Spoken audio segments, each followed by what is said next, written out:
so Amanda and I are going to show you today's move of the day. It's going to be the plank. Amanda's going to do the modified version. I'm going to do the original version. The only difference between the modified and the original is that Amanda's going to be going from her knees, which is going to shorten the lever, make it a little bit easier.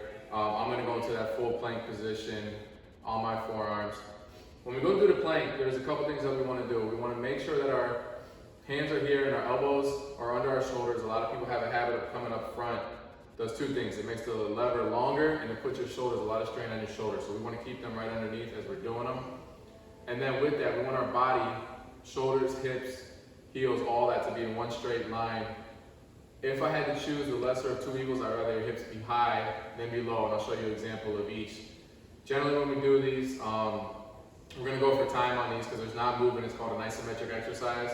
When we do the isometric exercise, we're just going to hold it for time. I like to tell people just start where you're at, kind of time it, and then from there we want to at least match it the next time, preferably add a few seconds every time that we do it. So Amanda and I are going to go down to the plank position. She's going to be in the modified position on her knees. I'm going to go into the tall position. As we're here, we want our knees straight in the tall position, but we want our body in one straight line.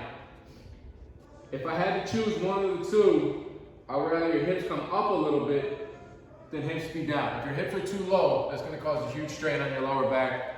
Very tough exercise. We want to go, as we're doing this, we don't want this to be a passive exercise. We want to actively squeeze our abs and squeeze our glutes as we're going to stabilize ourselves, stabilize our core, keep ourselves in a good position. And like I said, we want to go for time on this.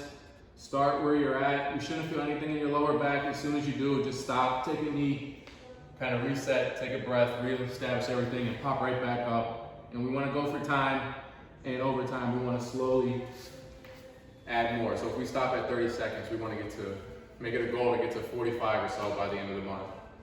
All right, that's the move of the day, the plank.